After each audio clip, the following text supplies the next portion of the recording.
Hello and welcome to the Browns Blitz. Today is what, Tuesday?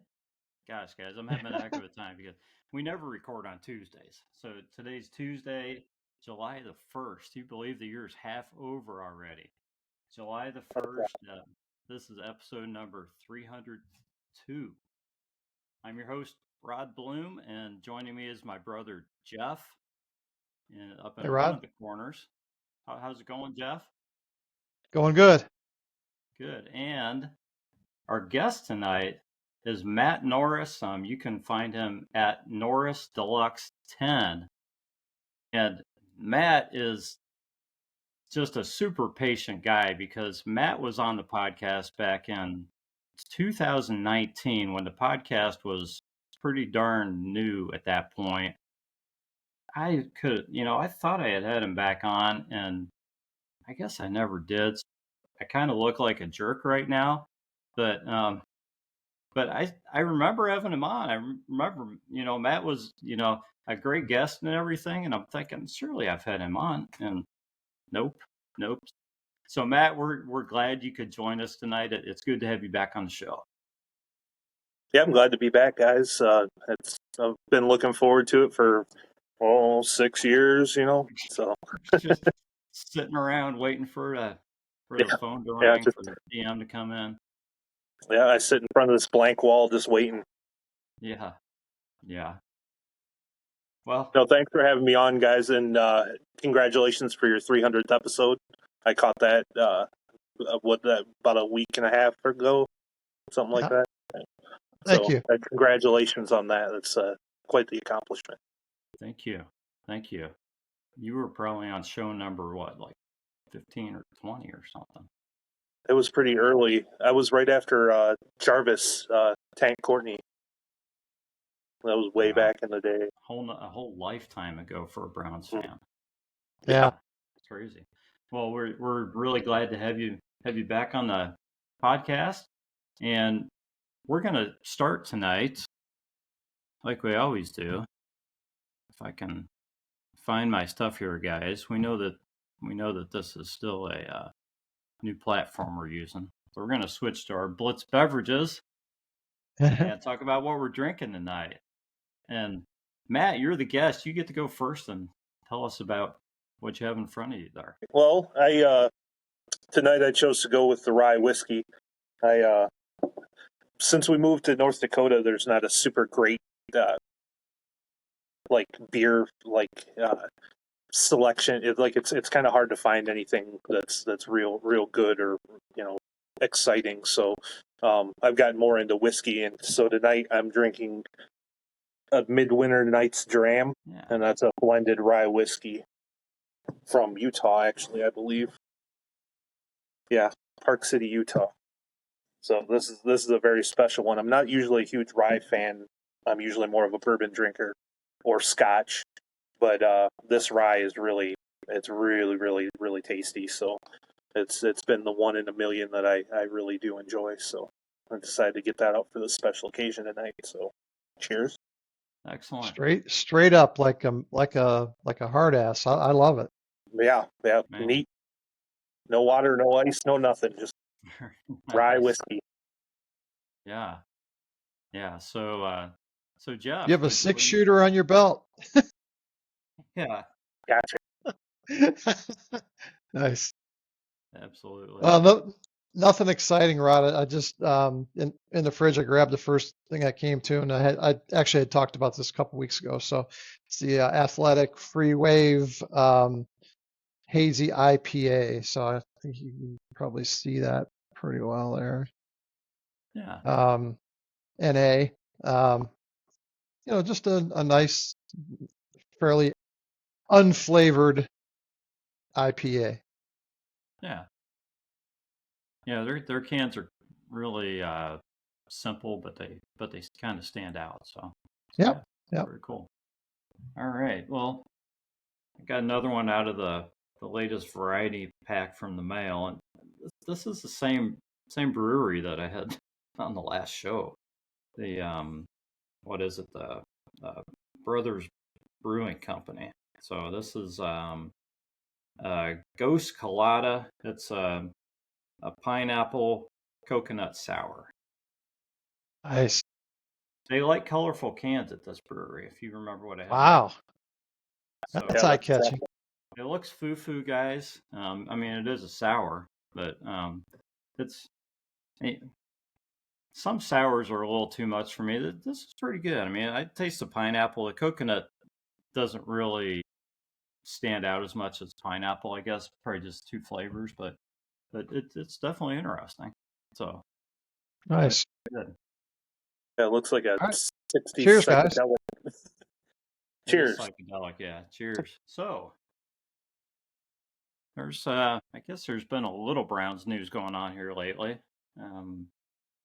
We didn't really talk much Browns on the last show as far as Browns news because we were talking about Marion Motley and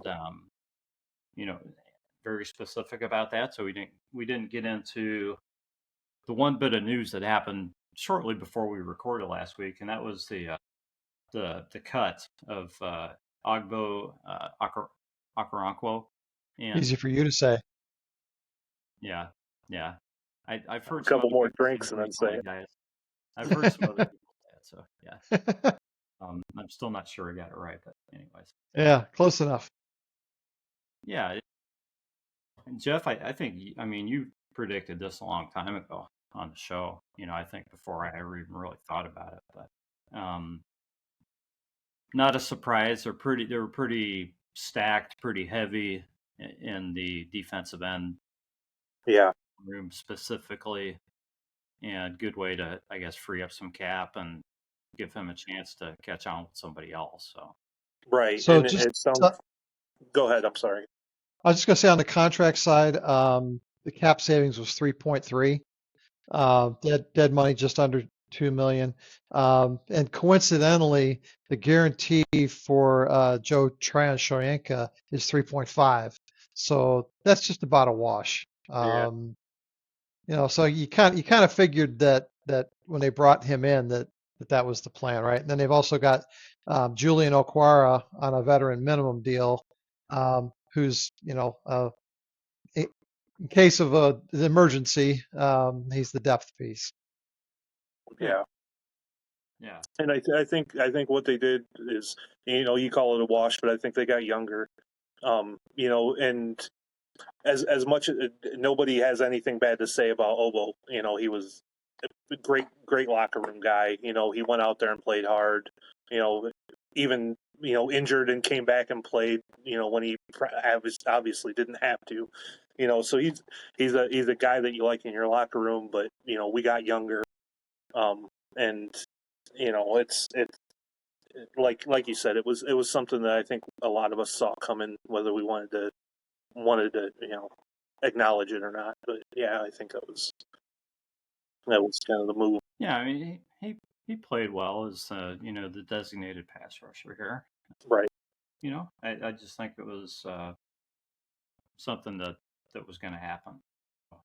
It's more fair to him to do it now, Right. than when than sometime in camp or when cuts are making and there are a bunch of other guys out there looking for jobs too. So best of luck to him. No hard feelings. He played a nice role. Yeah, wish him the best. Absolutely. So guys, I am because Jeff, you brought this up. How many guys were on 1-year deals? Essentially this year. They're on in their prove-it year essentially. Not necessarily on a 1-year deal, but guys on 1-year deals were in the last year of their contract.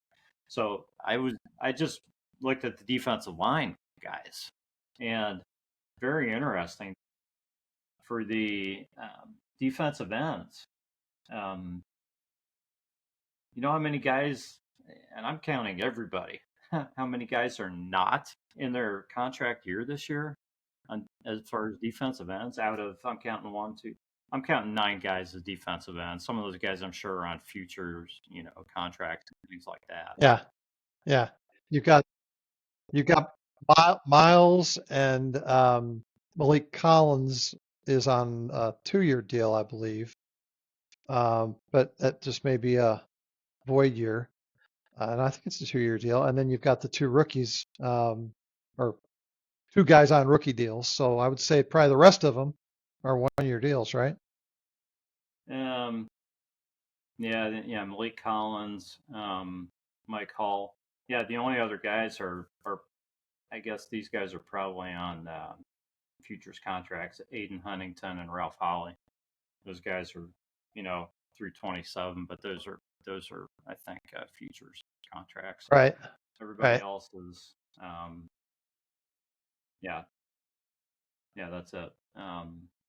Yeah, so you got pretty much everybody at defensive end other than Miles and Isaiah McGuire, who is I forgot only he's still on a rookie deal. 26. What's that? Yeah. I forgot about him being on a rookie deal still, or Isaiah a draft McGuire. choice deal. Yeah. But Yeah. he's got 2 years. Right. Yeah. Everybody else, they're essentially on a 1-year contract right now, or last year's contract. Yeah, I mean, defensive tackle, Shelby Harris and Juwan Briggs are the guys who are signed through this season. But Juwan Briggs would be an exclusive rights free agent. Could be after this year.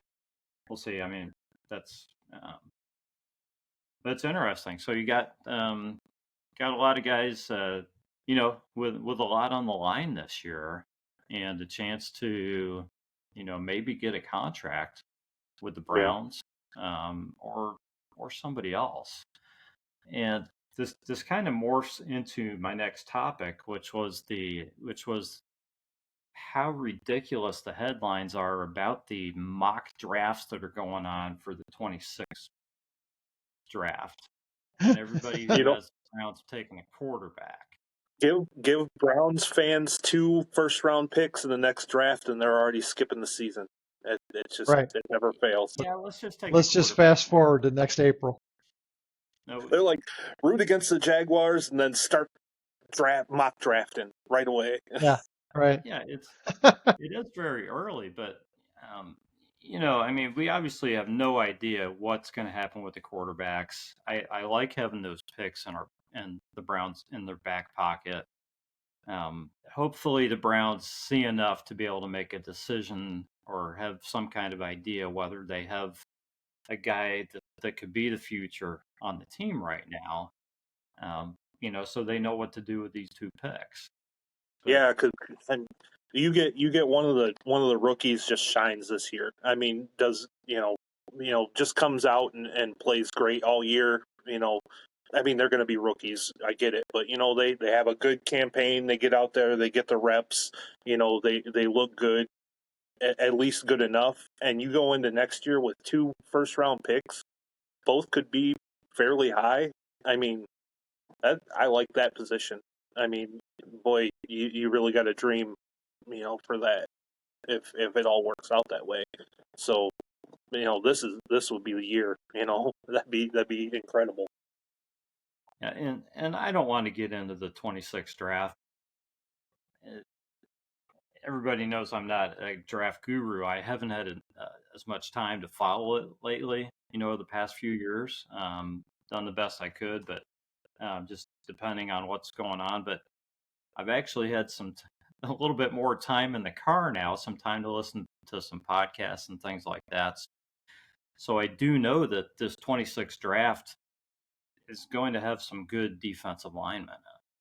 I don't want to talk about any of the guys. It's way too early for that stuff. But it would just be so nice if the Browns had 2 first-round picks to be able to use on key positions other than quarterback. Offensive linemen. I mean, they're really. We're getting older and older, and Bill Callahan's not coming back. We're going to need to get younger on the line. Yeah. I don't want to jump too far ahead, but I'll be real disappointed if the Browns come out of next year's draft with 2 linemen. We need some skill players on this team, and definitely. I mean, you can draw all kinds of comparisons, right? But the reality is that we still need to score points, and this team needs some weapons. Yeah. So yeah, if we're not taking a quarterback, man, I hope we're taking somebody that can help us put points on the board. I love getting stronger in the trenches, but God, at Mhm. some point we gotta we gotta score points. Yeah. I get that. It's yeah. I mean, you're not wrong for sure.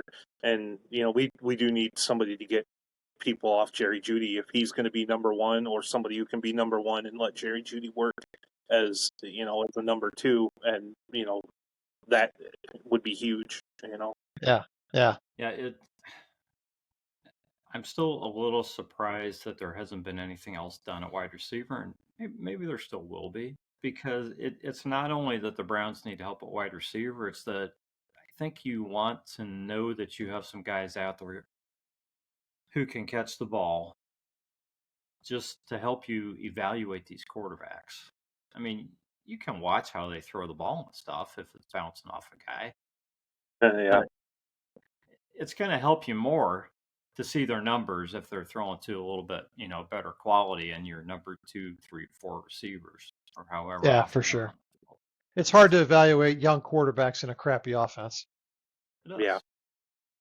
And let's not just forget that our rivals over in Pittsburgh just got a new cornerback, and their their secondary looks pretty nice. They got that kid from Penn State that was a rookie last year, and they got Jalen Ramsey. Well, they traded Good one old guy for another, right?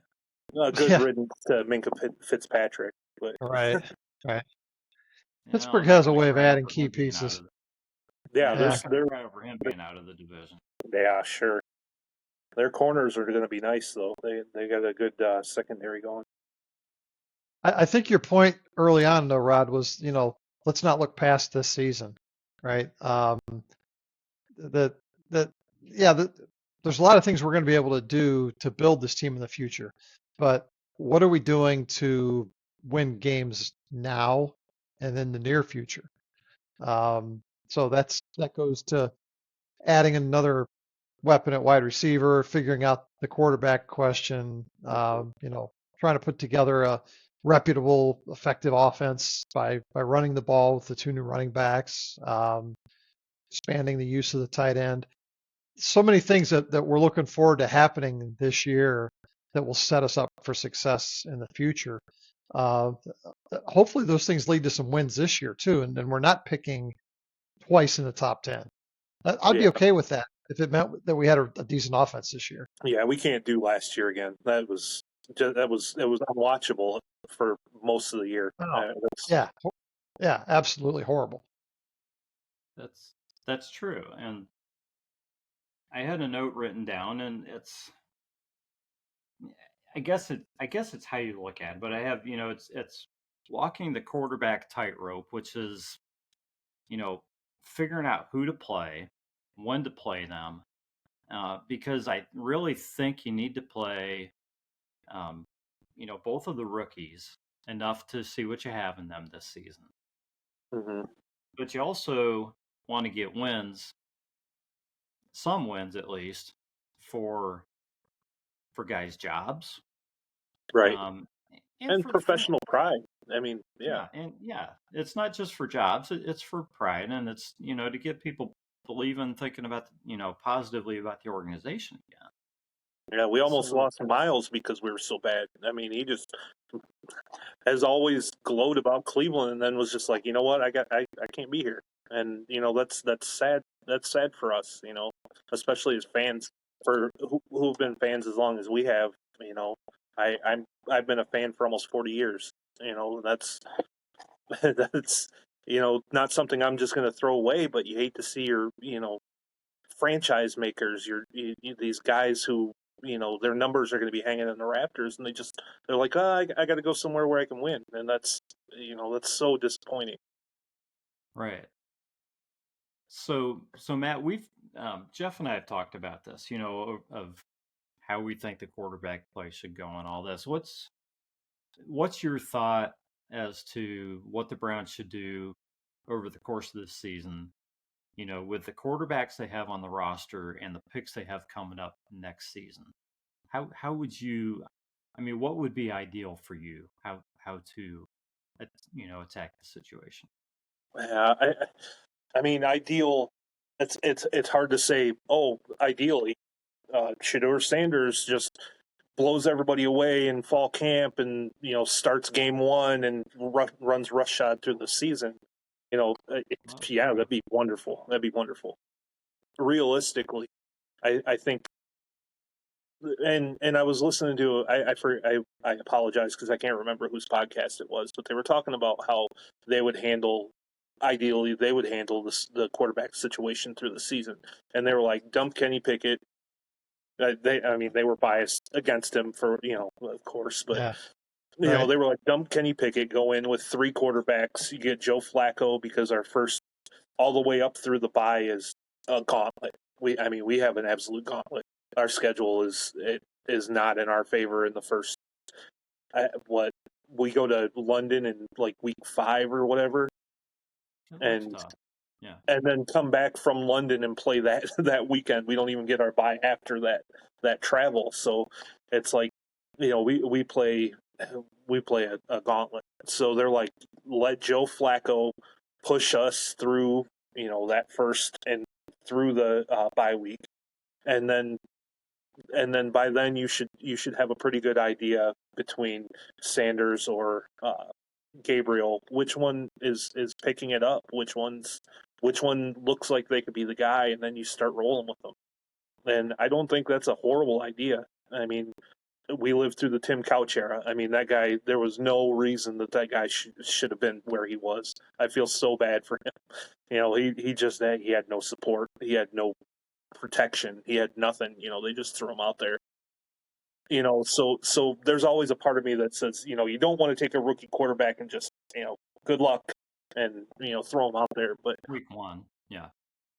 But it's not like Jaden Daniels playing for the Redskins, right? I mean, or excuse me, the Commanders. I mean, they were prepared for a rookie quarterback. We're not. Yeah, the team around him was great. I work with a Commanders fan, so I hear all about every week. Oh, did you see us? We were incredible, and I'm like, yeah, you guys. The formula for a rookie quarterback is that. That's the kind of formula. And, the problem is most rookie quarterbacks that come in, they're 1 or 2 picks because the team that was drafting 1 or 2 is really bad. So right. You can't put a rookie out there foundationless. I mean, and so I think that's why I like the Joe Flacco transition. He already knows the offense. He can allow what is actually a decent roster. The Browns have a good roster. I mean, you look at the new Madden game; they're like the 5th best team overall wise because they have talent all over the field. Even when we're like, oh, the wide receivers, we don't know what we're going to do. I mean, we've got talent. We've got Njoku. We've got that new Fannin, that tight end who's going to be. I mean, he's looked incredible, and I think Jerry Jeudy is a legitimate wide receiving option. Maybe he's not your number one all time wide receiver, but he showed last year that he's good enough to be a number 1 in this offense if we can generate consistent offense. Right. So, yep, that's the key. Yeah. So Joe Flacco gives everybody else an opportunity to play the way they feel like they should play. Veterans don't want to slow down. Well, rookie quarterbacks learn the game around them. They want to be able to go full bore. So I think you sprinkle their practice reps in, you get through the bye week, and then you start trying to make a decision. You might have to make a tough decision, and Browns fans are never going to like any decision you make. So, you can't worry about that. But, that's the way I see kind of the best way for it to shake out. That's kind of a realistic option for us. Yeah. So Jeff, do you think it's important to see both Sanders and Gabriel play this year if one of them ends up playing well? No, I don't think we have to see them just for the sake of seeing them. I think they have to earn their playing time. So if one of them is clearly the best quarterback that week, then that's when we should see them. If Shador Sanders doesn't get his head screwed on straight and never moves up the depth chart, we may not see him at all, and that's fine. We lost a 5th-round pick, right? But if he surprises everybody, like Matt said, then we're thrilled. You know that hey, we found a franchise quarterback in the 1st round. That would be awesome. Dylan Gabriel, I'm not convinced that we need to know anything more about. I think we know what he is and what his role will likely be on this team. I think he'll have plenty of opportunities to prove me wrong, but I don't foresee us finding out that he's got a much higher ceiling than anybody thought. But we talked about that was why we picked 2 different kinds of quarterbacks, right? Rod was, we wanted the guy with a high floor, we wanted a guy with a high ceiling. I think we got him, right? So Dylan Gabriel can earn his spot on this team just by being a really solid backup and be with the team for many years. So I don't know that you need to prove that on the field. Shador's the guy that we need to know whether we hit a home run with or we struck out. It's all or nothing with him. Yeah, it's like a contact hitter versus a big swing. Yeah, I agree. Yeah, and I agree with you. I agree with you, Jeff, as far as not needing to see Dylan Gabriel play necessarily. I mean, the guy's played a ton of football. First of all, there's a lot of film out there. I think his game would translate to the NFL somewhat, at least. No matter what. It translates up here. I think that's where he's got the advantage is that he's played in 3 different systems and he's played a lot of football. He apparently his reading, his visual reading of defense is off the charts. So that's what Stefanski loved about him apparently. So being 6 foot or under 6 foot in the NFL. DeJuan Jones is what, 6'9", 6'10", something like that. Yeah. You can't see the flats. How are you going to hit your flats when DeJuan Jones is in your way? I agree with you there. The thing that I'm not so sure about is I'm not so sure that the Browns see him as a high floor, low ceiling guy, though. Taking him when they took him and saying that they had him in front of all these other quarterbacks. You don't know if they're blowing smoke. Who knows? Maybe they thought he could be the long-term backup. Maybe they really thought this guy could start in the league. That's what I don't know. And that's what I think we'll be able to see as the season goes on. Because if Sanders looks good and looks, in practices and in preseason games, and Gabriel, looks like you'd expect him to, decent in that, and they still go to Gabriel first during the season, then they're kind of following what they said during the draft versus just, thinking this is our backup. We got to find out what we have in Sanders because he could be the real deal. Yeah. All that would tell me, Rod, is that Sanders just isn't ready yet. Well, and that could be. Yep. And as a Buckeyes fan, and what you'll probably hear from a lot of Buckeyes fans when it comes to Dylan Gabriel, is that we played him twice last year, and I saw 2 completely different quarterbacks. I saw one that thrived when everything was going right, and I saw one that fell completely apart when it got tough. And that's scary as somebody who's watched a lot of Browns football. If you can't keep your composure, if you can't make plays when everything's on fire around you, oh man, what are you going to do? That's the NFL. That's not even just Browns football. That's the NFL. So that's a good point because when that Oregon team was going good, I mean, he looks like just like a tactician out there. And he was the engine who drove it. He gets credit for that. Absolutely. He did drive that Oregon offense. But man, we sacked him over and over and over, and he just looked lost. And it was like, does not look like a guy who's played 5 years of football. He had nothing. Well, on that note, so yeah, Yeah. I am so anxious to see the preseason, almost just to see the time split between who they even throw out there and stuff. I mean, the rookies are going to play quite a bit in the preseason, but it's going to be fun to watch them. So Yeah, so I would be shocked if Joe Flacco plays a single down in the preseason. yeah, I don't. Absolutely floored if he did. So that's plenty of in-game reps for the other guys. Pickett, I mean, we haven't even talked about him, honestly. I don't have a lot of opinions one way or the other on him. He's exactly who I thought he was when he came out in the draft. And if I look unimpressed, then yeah, that's about it. The thing with Pickett is, what do? You play him. You see, if he's good, are you signing him to a big extension? You got 2 rookies on the team. Or you make him trade bait. I don't know. Yeah. Get your 5th round pick back or whatever. This is why the brain trust gets paid big bucks, is to make a decision like that. Because I mean, to me, you almost just want to see if you can get a 5th rounder, 6th rounder for him now and be done, and just play the rookies in the preseason, and play it like you said, Flacco, and then one or the other of the rookies or both, and see what happens.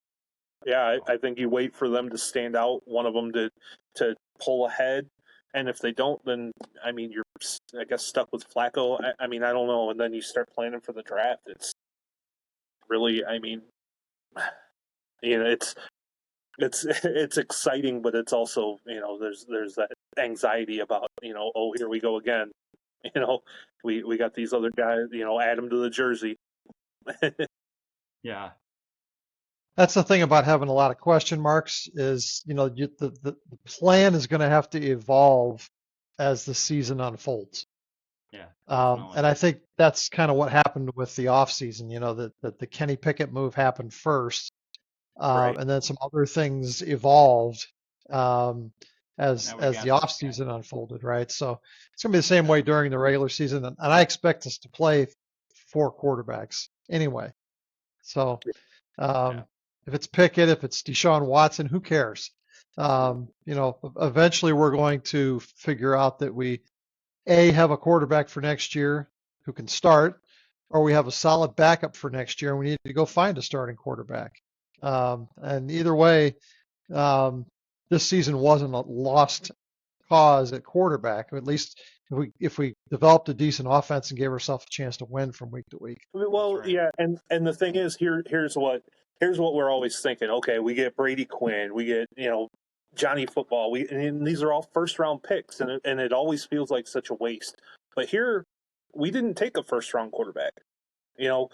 We went out, we got that extra pick, we got Mason Graham, we got that linebacker who obviously, at the time I was like, what are we doing? And then we hear JOK's going to be out all year again, and we're starting to thin out at linebacker again. And it's like, okay, so this starts to make sense. And so you give up on somebody like Abdul Carter, or you give up on the kid from Colorado, and so you get. I mean, Jim Schwartz has got to be just, jumping out of his pants getting Mason Graham, because look at that guy. That's his kind of guy right in the middle of that defense. He's a guy who gets pressure from the middle, and then he has his guys on the outside. And it's got to be a dream come true. So all that works out in our favor, and still we're like, oh, but Shadur, oh, but we took Dylan Gabriel. What were you doing? But I know draft night I was a little I was a little upset too, because I was like, what is Dylan Gabriel? What are we doing? And then when you step back and look at the forest for the trees, it's like, well, if you take Shador Sanders in the 3rd, you're rejoicing, and you take, everybody's saying we need to get 2 quarterbacks in this draft anyway. You take Dylan Gabriel in the 5th, where we took Sanders, and everybody's smiling, and it's like Exactly. Nope, nobody would have thought twice about it. not at all. So it we always find a way to be upset about what are they doing, what's Barry doing, what, and they make these moves, and it's like, all right, well, they can only make these moves, and then these guys have to they have to get on the field and realize their potential.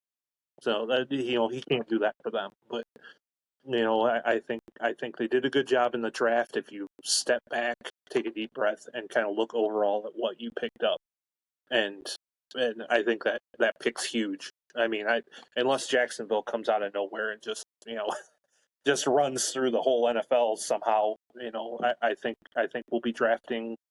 I think their pick will be probably in top 10. I wouldn't be surprised at all.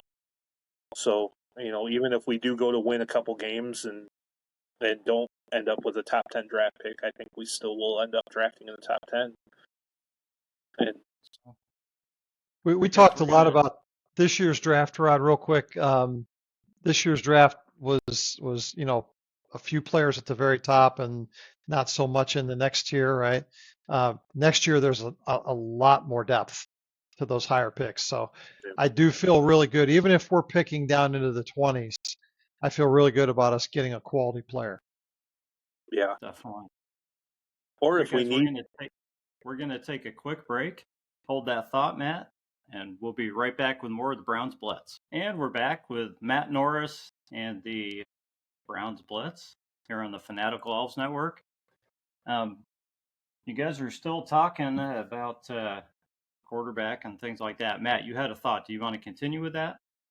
yeah, and what we were talking about was if that Jacksonville pick and even if we win a few games and drop down, if there's a guy, if we're like, hey, and this is the whole, if one of our quarterbacks can separate himself from the pack and make us really confident in him, you take both those picks and combine them for a trade to get somebody, then we can be the ones who jump up to 2 and grab that guy, that unicorn. If there is a guy like that really, puts a decent team over the top. So, I mean, even if these picks, even if Jacksonville has a decent year and we win a few games and fall out of the top 10, there's still that chance that we can really put it together and use that draft capital to move up and get a guy that we need that puts us over the top if we get there.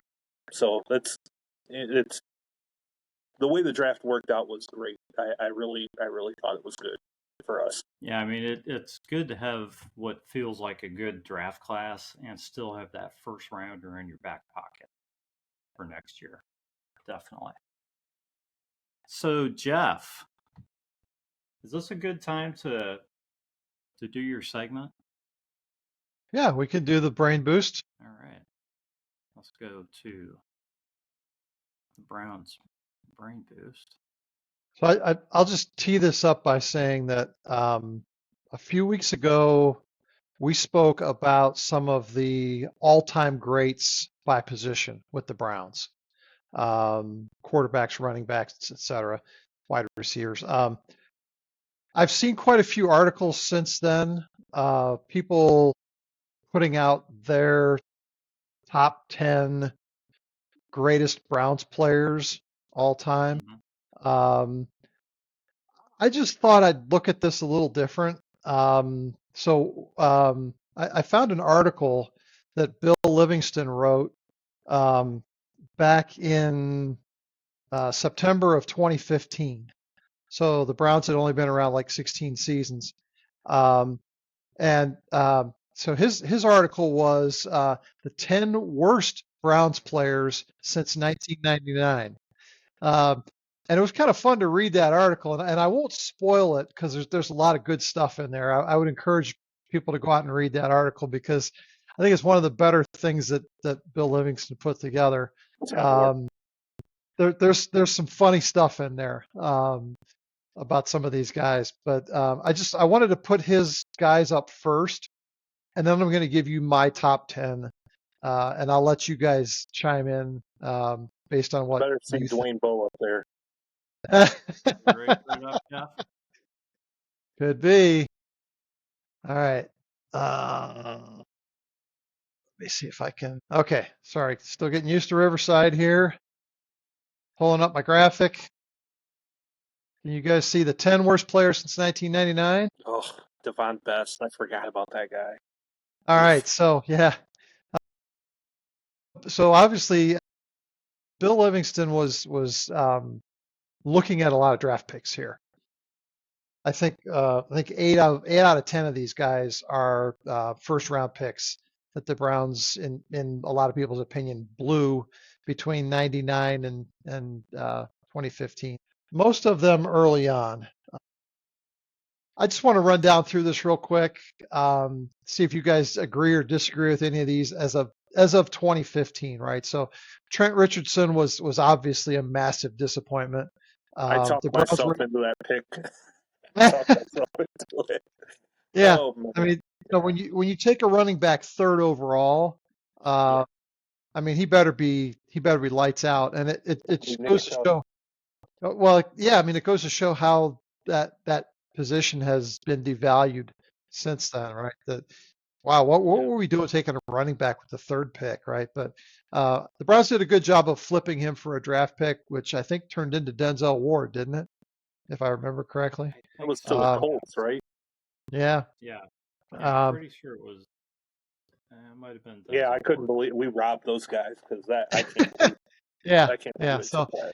because Trent Richardson in Cleveland was exactly what he was in Indianapolis, and yeah, we shouldn't have gotten anything for him.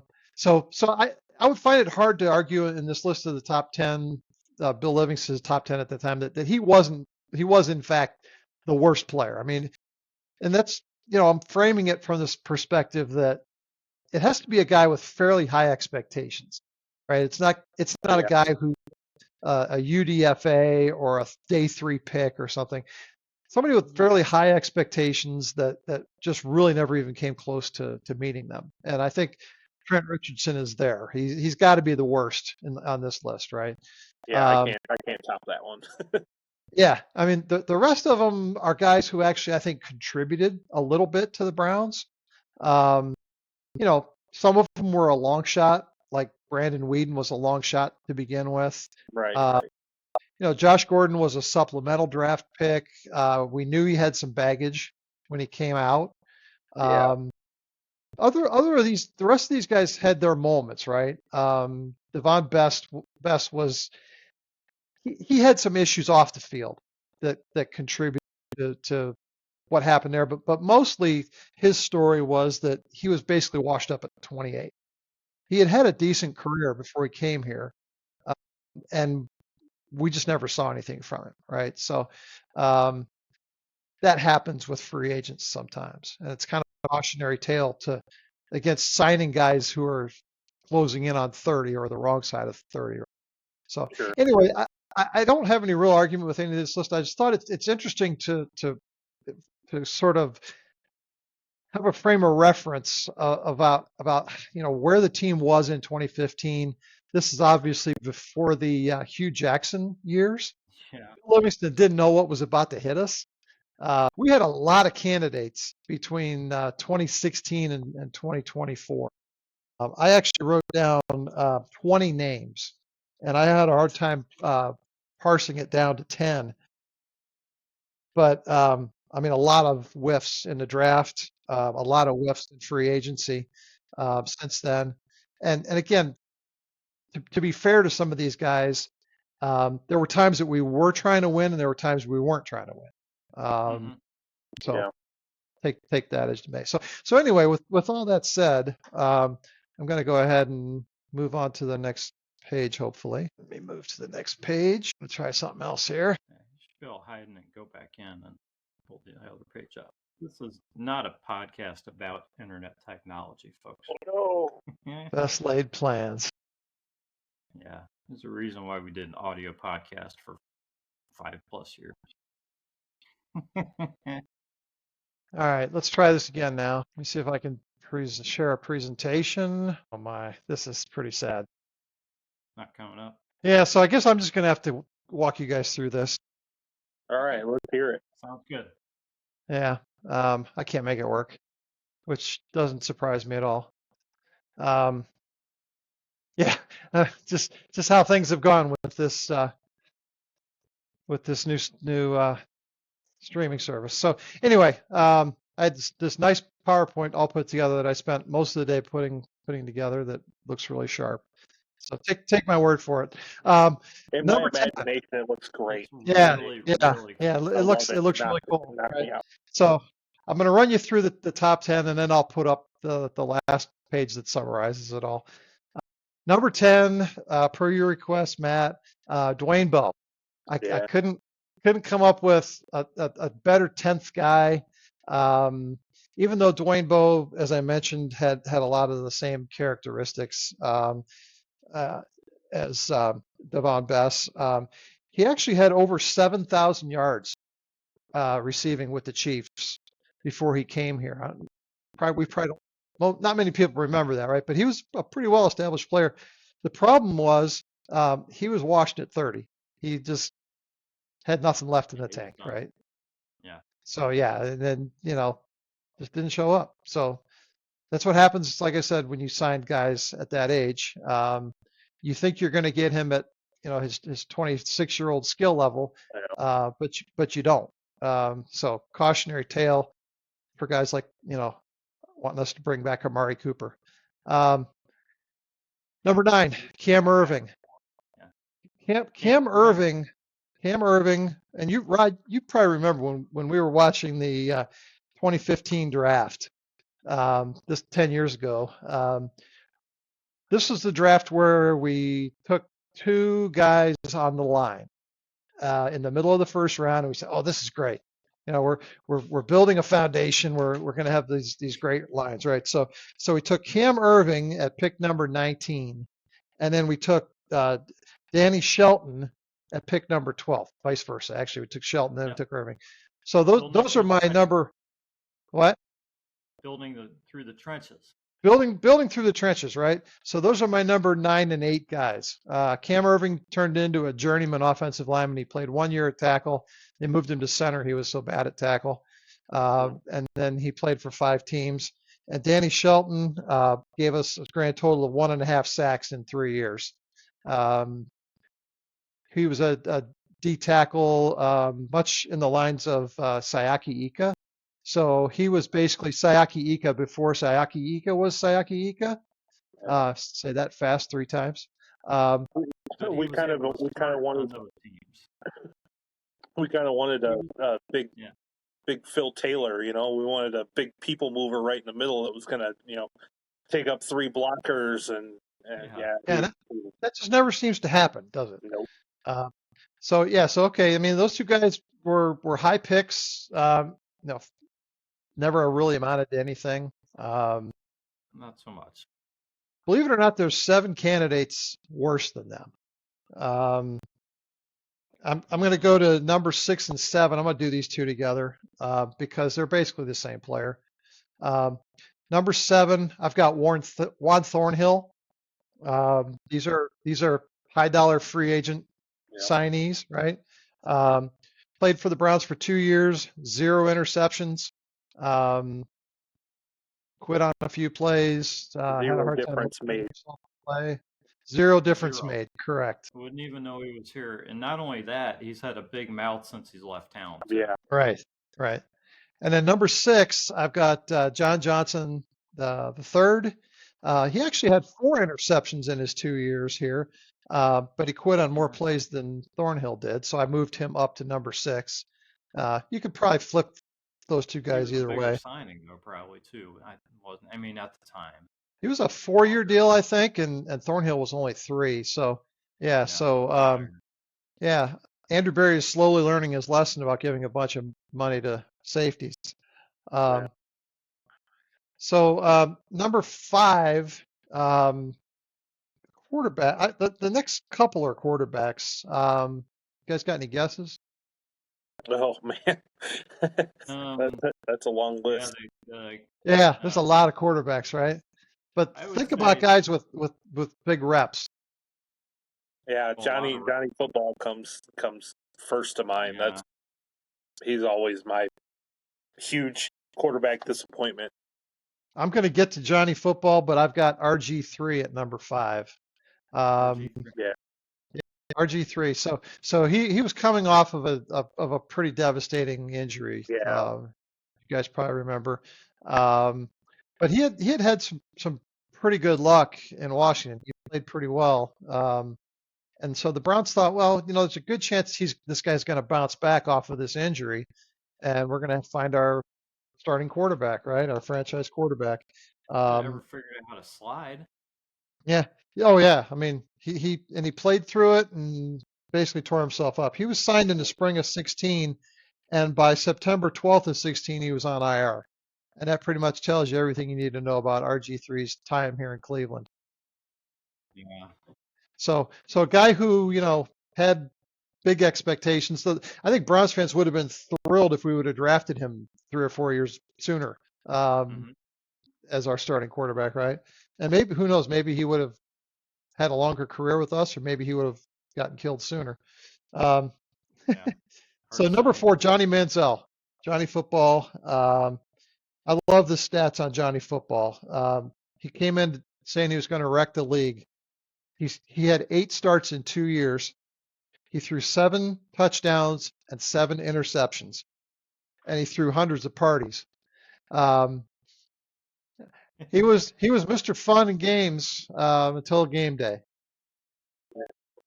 For the 22nd pick in the 2014 draft, the myth was greater than the fact. I hated that pick from the beginning. I could not stand it. I was so mad that we took him. And I'll tell you what, That damn he 22nd pick. he owes Mike Evans a lot of money because Mike Evans made him who he was at Texas A&M. I will go to my grave with that. Mike Evans is 100% the person who made Johnny Football. True. Yeah. Yeah. You got 3 All guys right, ahead of Johnny Football. I know one for three sure. guys, yeah, three guys who were bigger disappointments than Johnny Football. Settle I in. think I know who number 1 is on the list. I'm trying to think of the other 2. All right, so number 3, the 15th pick in the first round in 2016, Corey Coleman. Oh, yes. 56 receptions against 131 targets in 2 years.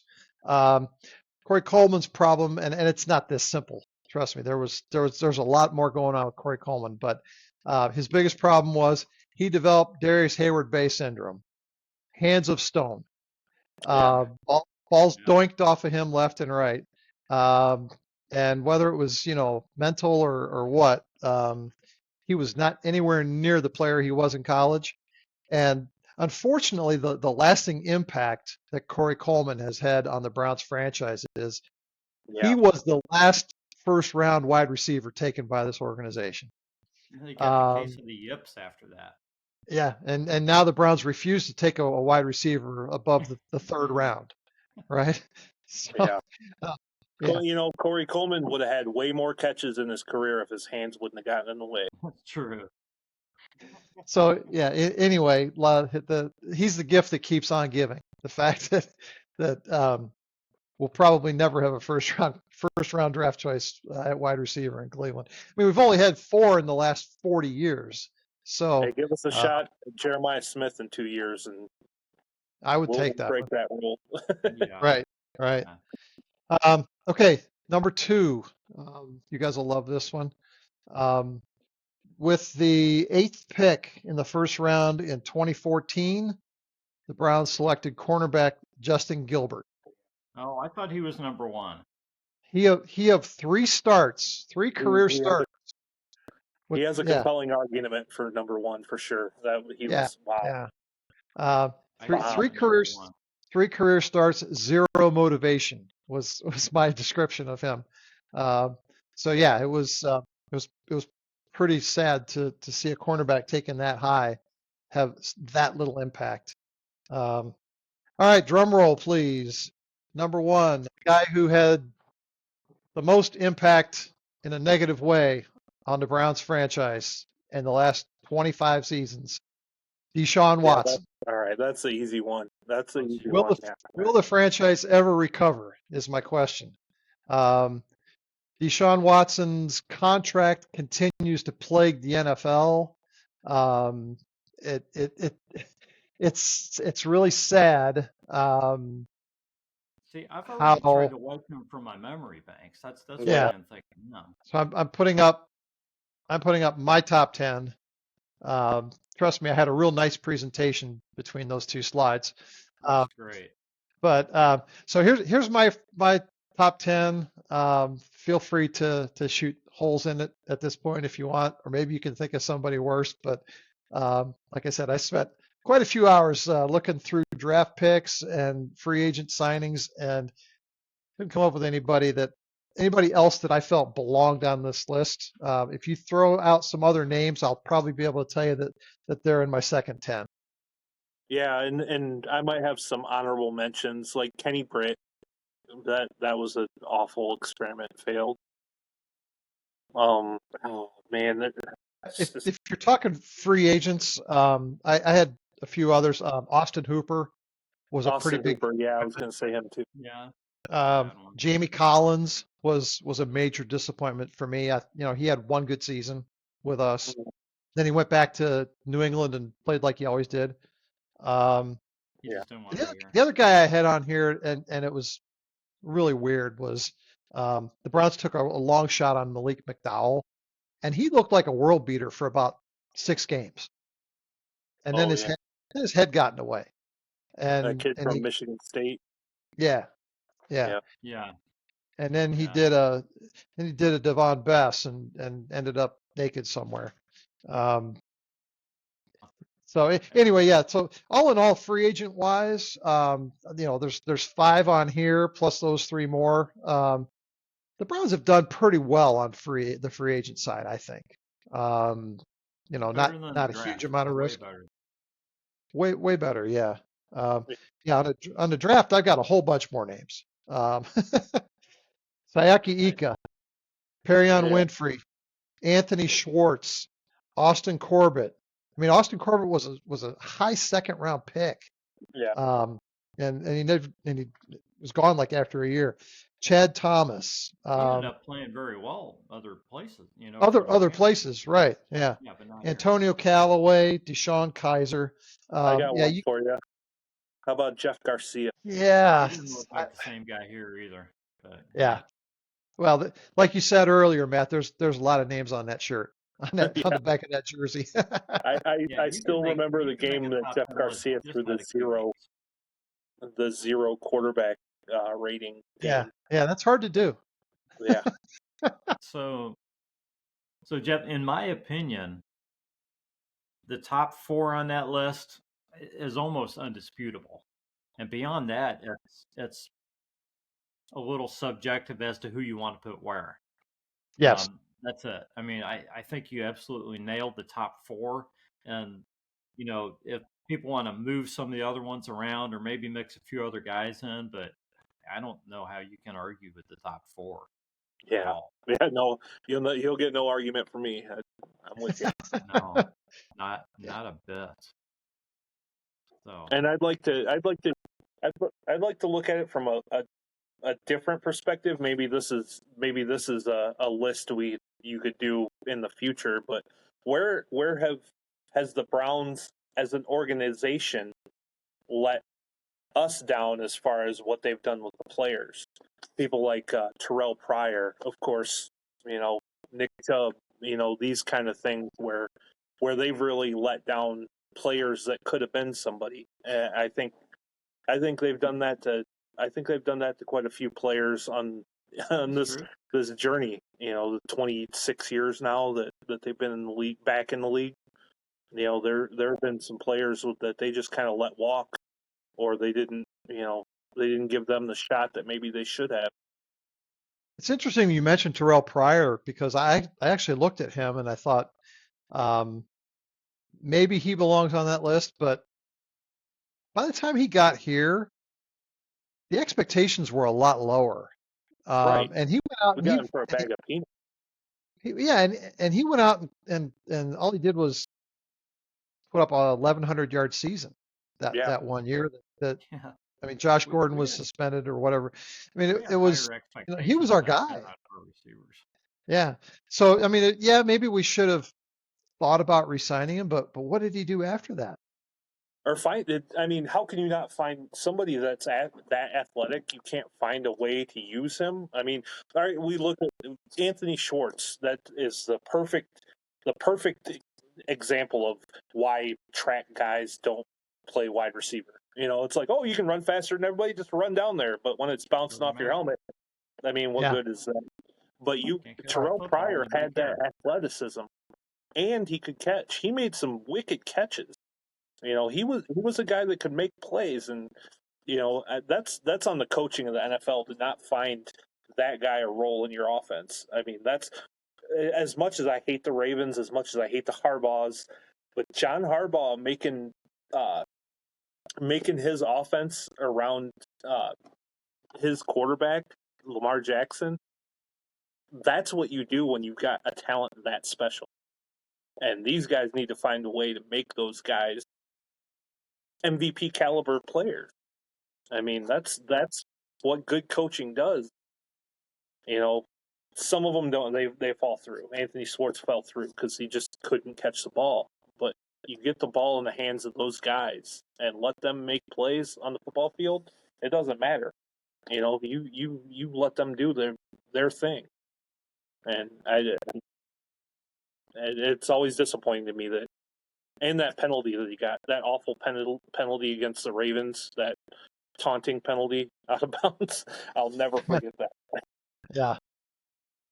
Guys, I've got two questions from X. And 2 weeks ago, I kind of forgot to get to a couple of these, and we kind of went long with our 300 show. So I want to make sure we get these in. Matthew Lubbock, follow him at Matthew Lubbock on X. His question is, which QB of the four gives the Browns the best shot to not only make the playoffs, but win their first division since 1989? Yes, 1989. This assumes no committee. The quarterback wins the job out of training camp and leads the team the entire season. I think I know who you're going to say, but what do you guys think? This year, or gives us a chance in the future to do this? Because man, that's a tough This question. season. Yeah. This season, it's got to be Joe Flacco. Him staying healthy and playing the whole year. That's the only way I could see that happening. That would be the caveat, was that he would have to be able to play 18 weeks, Yeah, which I don't think is possible at 40 and a half or whatever he is. Yeah. Yeah. So even if Shedeur Sanders looked great and won the starting job week one, you guys don't think it's possible for him to win a division as a rookie? No, It'd be a not as tall a rookie. task. Yeah. No, I I can think tell you there's no amount of money that I would put on it. Well, no, that's fine. I Right. mean, that's, Yeah. you want to know what I really think? What do I put money on? That's not it. Yeah. I agree with you guys. It would be Joe Flacco for me too. Yeah, maybe And Kenny then, Pickett comes out of nowhere. You know, I don't know. I don't Kenny see. I Pickett haven't would seen have anything from him. he would have to eclipse Sam Darnold's performance last year for it to happen. Yeah. yeah, Yeah, yeah. And then this is from Susan. Follow her at Brownstown76. 3 running backs or 2 and 1 for injury. What's the scheme? How do you guys think they handle the running back room? always three. Carry? Always three. Yeah, always three. That in today's NFL, yeah, you gotta keep those guys fresh. You know, after actually watching Judkins and Henderson last year and the way Ohio State used both of them and kept them fresh until we went into the playoffs. That always, I think Jerome Ford being our third down back and receiving back, I think, and he's probably going to be our returner this year, as far as I can see. You know, that's you're going to have all three guys contribute. Yeah, yeah. Guys, I've got. You guys got a few minutes? I was looking at one more thing, just out of curiosity. I'm looking through stuff to talk about, and this was before I talked to Jeff and he was going to have a segment. So we won't take a lot of time on this, but and then we'll probably get on out of here. But I started thinking about Browns rookie records, and the Browns have a lot of rookies who might play, get significant playing time this season. So I started looking up, what's the Browns rookie rushing record, rookie receiving record, rookie passing record, and things like this. And so I kind of thought I'd do it kind of like Jeff's Brain Boost and see if you guys had any recollection of who might hold some of these records. Because when I looked them up, I'm like, well, yeah. So I'll ask you guys for the rushing one, and then I'll give you the receiving one because it's just interesting. But do you know who holds the rookie rushing record for the Browns? So this is all time, right? Not just post 99. This is all time. This is the most rushing yards in a season as a rookie for the Browns. To be a guy who played a lot his rookie year. Yeah. I'll give you a clue. It's a pretty good sized number. Yeah. I mean, it's probably Jim Brown. He holds most of those records, doesn't he? Well, if you're guessing rushing in Cleveland, Jim Brown is always a good answer, Jeff. Yeah. But it's not the answer to this one. Okay. Believe it or not, I'm sure his record was probably broken.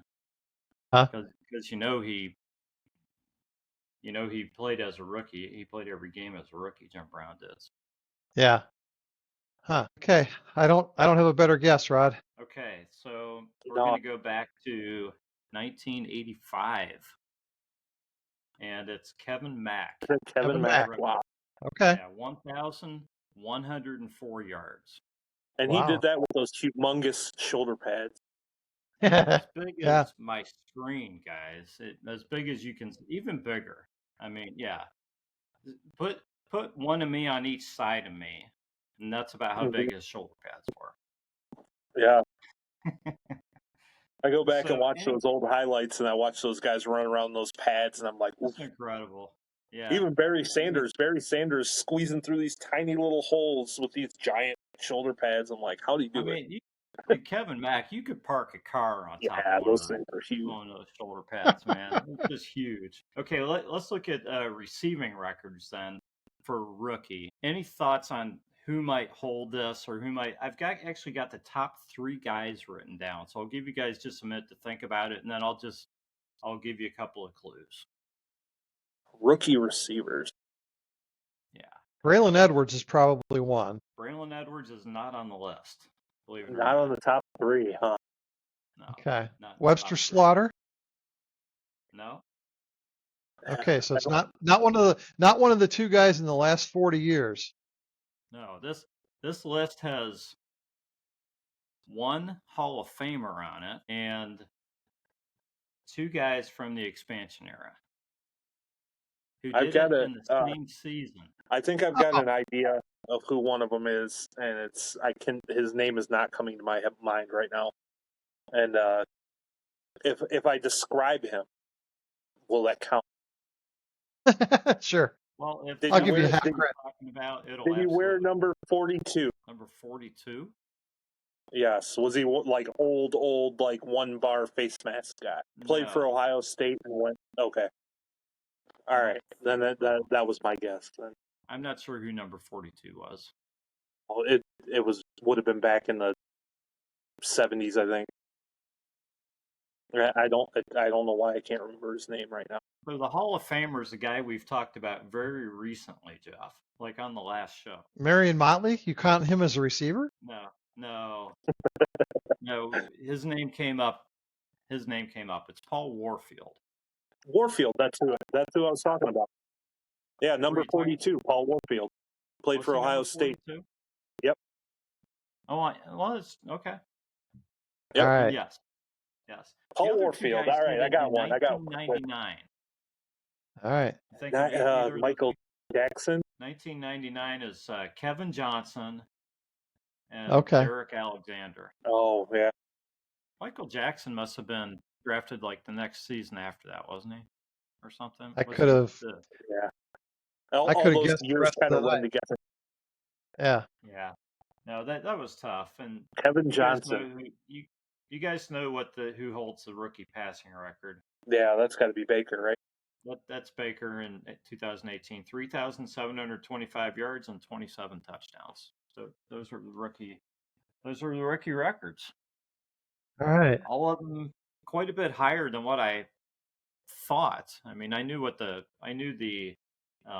Baker's numbers were good, Yeah. pretty high, but yeah, the other numbers caught me a little bit off guard. So let's go back a second, Rod. What was the rookie rushing record total? How many yards? 1,104. Okay. That's a good year. Kevin Mack. That's a Yeah, good year. that's probably doable That's in reach. this year. That's possible if Judkins gets Yeah. the workhorse, type of load that Right. that you would think he might get. Yeah. Definitely possible. And that's kind of what I started looking at this for is, do you guys have a shot at this? Was that the year that Mack and Biner both got 1,000, or was that later? I think that's the year they both had 1,000. I'm pretty sure because Biner Yeah, came in the season before. That was 85. Yeah, it was 85. Yeah, So 85 is when they both had 1,000. Miner had like 1,004, 1,007. Yeah, Just barely. Yeah. Yeah. Yeah. Yeah, that was a backfield, man. That was a backfield. Crazy. Marty Ball. Mhm. Absolutely. Yeah. Okay, guys. Well, guess we've been going a bit here. So, is there anything we missed? Any news? Just my presentation. Yeah, we didn't get the Maybe we'll glowing flash that on presentation. the next podcast, Jeff, just so Yeah. everybody can see it. Just how Yeah. cool that presentation is. So, Yeah, at least get it out there so we get to see it. that's right. That's right. Okay, well let's get some closing thoughts and then we'll get on out of here. So Matt, man, I sure hope it was worth the 6-year wait coming back on the podcast. It was great having you. Love talking to you, and we're gonna do it again a whole heck of a lot sooner than 6 years. Do you Great, have any closing thoughts? I appreciate you guys having me on. Like I was telling you, I think before we started, I don't follow the off season a whole lot. Like I used to. College football and pro, it was draft, it was depth charts, it was recruiting in college football. I just followed it all, and then I was like, you know what, I just don't have the time for this. So it's I'm glad we were able to put together a pretty good podcast. What I feel. So without me being a super diehard off season reading every article kind of person, I can't do it anymore. But I really appreciate you guys having me on, and go Browns. Absolutely, it's been great talking to you, Jeff. And nice talking to you, Jeff, for the first time. I don't believe we've met, so I've seen you on the podcast. Yeah, nice catching up to you, Matt. And I look forward to seeing the paneling wall after your wife lets you put all the gear up on it. Yeah. Next time around.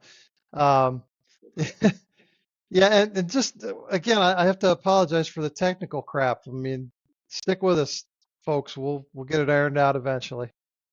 Yeah, got to start somewhere, man. Absolutely. Well, unless you're a 7-year-old, apparently they can figure out every single technology that happens instantaneously. Yeah. I have to have my grandson help me.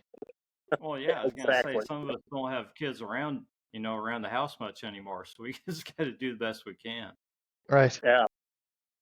Yeah. You got to start your own nerd geek squad or whatever. That's right. Well, we appreciate everybody hanging with us tonight and checking out the podcast. Be sure to check us out on YouTube and iTunes. Subscribe there, and obviously like. And if you want to come on, you don't have to wait for me to contact you. This is nothing against Matt whatsoever. I mean, just send me a DM or an email. We're always looking for guests. No experience necessary to come on the podcast. So Hey, maybe one of these Yeah. times I can get on like during the season when there's stuff going on, because at the other time I was like in between the seasons and it was like, what are we talking about? So yeah, That's maybe I'll right. get on during the season and we can talk about what they're actually doing. Yeah, that's good and not good sometimes too. Yeah. Yeah, So never. yeah. Careful what you wish for. That's right. I've been a Usually fan long hoping enough. for after a loss, and it's not so much fun. Anyway, so this has been the Browns Blitz. We thank you all for listening, and we will catch you next time.